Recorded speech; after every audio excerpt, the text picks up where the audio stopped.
anh ấy mùi tiết mấy tay mùi ní xuất sang tay chế ấy đi nhầm tụi tụi ban bị MOC mùi tiếtสภาพมวยนี้ก็มีพนัยตุ้ยมวยในการโชว์รวมบางอย่างด้วยគ្នាដែរហើយឡើយហ្នឹងកំពុងតែដូចអួតអីដែលបានពី MOC អញ្ចឹងអាចថាអួតក៏ថាបានដែរហើយនៅក្នុងវីដេអូមួយហ្នឹងគឺខ្ញុំនឹងនិយាយតាក់ទងជាមួយនឹងការប្រឡងគណិតវិទ្យា MOC ឆ្នាំ2025នេះគ្រាន់តែនិយាយពាក្យថា MOC អ្នកទាំងអស់គ្នាប្រកាសជាស្គាល់ទេភាគច្រើនគឺស្គាល់ហ្មងគឺការប្រឡងគណិតវិទ្យា MOC ដែលជាកម្មវិធីប្រឡងគណិតបែបខ្មែររបស់យើងហើយរៀងធំដែរដែលបានបង្កើតឡើងតាំងពីឆ្នាំ2020ហើយកាលពីឆ្នាំ2020ហ្នឹងគឺសម័យ COVID ខ្ញុំក៏បានចូលរួមប្រឡងនៅក្នុងនឹងដូចគ្នាតាំងពីឆ្នាំដំបូងហ្នឹងរហូតដល់ពេលខ្ញុំរៀនចប់ថ្នាក់ទី12ដូចគ្នាដែរហើយសម្រាប់បេក្ខភាពដែលបានចូលរួមនៅក្នុងកម្មវិធី MOC តាំងពីពេលនោះមករហូតហ្នឹងគឺមានរហូតដល់ជាង 20000 នាក់ច្រើនខ្លាំងមែនតើ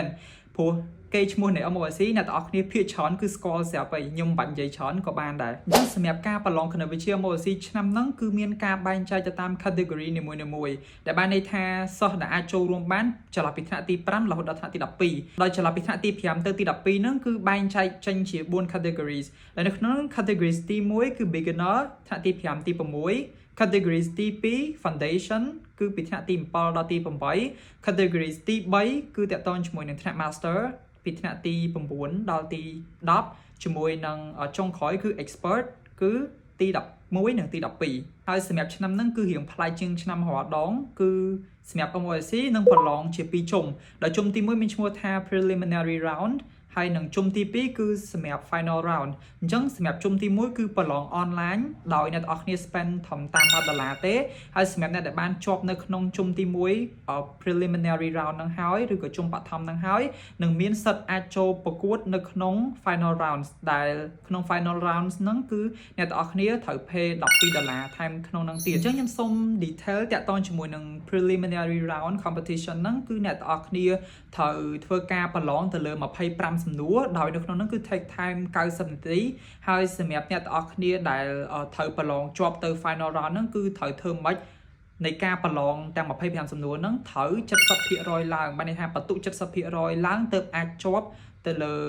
ការប្រឡង preliminary round ហ្នឹងទើបអាចទៅ final round បានហើយអ្វីដែលពិសេសសម្រាប់អ្នកទាំងអស់គ្នាទៅតាម grade នីមួយៗគឺសម្រាប់ top 3 scorers ដែលពួកគាត់ទទួលបានបន្ទុកខ្ពស់ជាងគេ3នាក់ហ្នឹងគឺនឹង free access សម្រាប់ការប្រឡង final round ហ្មងគឺ free សម្រាប់ការប្រឡងនៅជុំចុងក្រោយគួរបញ្ជាក់ផងដែរថាសម្រាប់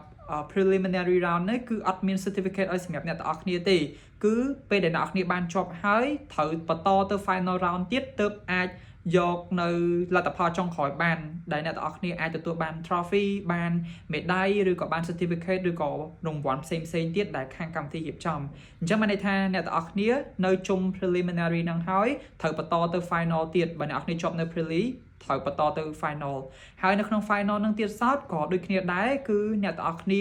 ត្រូវ take លើ question ហ្នឹងគឺមាន25សំណួរហើយសម្រាប់ការទទួលបាននៅជ័យលាភីគឺគេគិតតែ 50% នៃបេក្ខជនដែលចូលរួមសរុបតែប៉ុណ្ណោះអញ្ចឹងបានន័យថា 10% គឺទទួលបាននៅ gold medal ហើយ15% បន្ទាប់គឺទទួលបាននៅមេដាយប្រាក់ឬ silver ហើយសម្រាប់នៅ 25% បន្ទាប់ទៀតគឺទទួលបាននៅ bronze medal អញ្ចឹងសម្រាប់បងប្អូនផ្សេងទៀតដែលប្រឡងអត់បានជាប់នៅក្នុង medalist ហ្នឹងគឺអ្នកទាំងអស់គ្នាទទួលបាននៅ certificate បញ្ជាក់អំពីការចូលរួមដូចគ្នាដែរអញ្ចឹងមានន័យថានៅពេលដែលអ្នកទាំងអស់គ្នាចប់នៅ preli ហ្នឹងហើយគឺអ្នកទាំងអស់គ្នាទៅ final នឹងបាន certificate គ្រប់គ្នាក៏ប៉ុន្តែការទទួលបាននៅ medalist គឺ yes ទៅតាមផ្នែកផ្សេងៗទៅតាមភាគរយផ្សេងៗដែលអ្នកទាំងអស់គ្នាទទួលបានបន្ទុកនៃការប្រឡងហ្នឹងអីដែលកាន់តែពិសេសសម្រាប់អ្នកទាំងអស់គ្នាទៅកាន់ final round ហ្នឹងគឺសម្រាប់ top 3ដែលទៅតាមកម្រិតនីមួយៗហ្នឹងគឺនឹងទទួលបាននៅរង្វាន់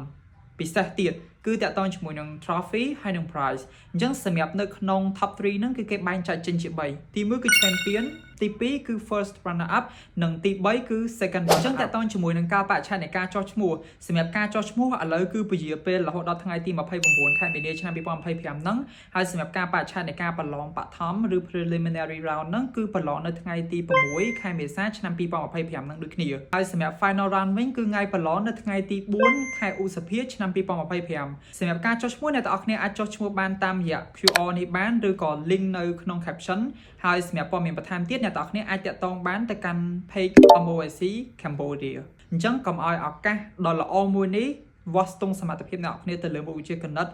រំលងហួសអ្នកនរគ្នាចុះឈ្មោះទាំងអស់គ្នាព្រោះនៅក្នុង preliminary round គឺបង់ត្រឹមតែ$1តែប៉ុណ្ណោះហើយខំឲ្យខ្លាំងដើម្បីយើងទទួលបាននៅ top 3 scorers នៅក្នុង category មួយហ្នឹងគឺអ្នកនរគ្នានឹងបាន free access បានន័យថាអ្នកនរគ្នាទៅប្រឡង final round គឺដោយ free តែម្ដងអញ្ចឹងខំទាំងអស់គ្នាពង្រឹងសមត្ថភាពទៅលើមុខវិជ្ជាគណិតហ្នឹងឲ្យកាន់តែខ្លាំងហើយយើងនឹងអាចទទួលបាននៅរង្វាន់ផ្សេងៗដែលធ្វើឲ្យយើងកាន់តែសប្បាយចិត្តហើយយើងព្យាយាមស្វែងរកនៅអីដែលថ្មីបន្តទៀតដើម្បីឲ្យយើងកាន់តែប្រកែកទៅលើមុខវិជ្ជាគណិត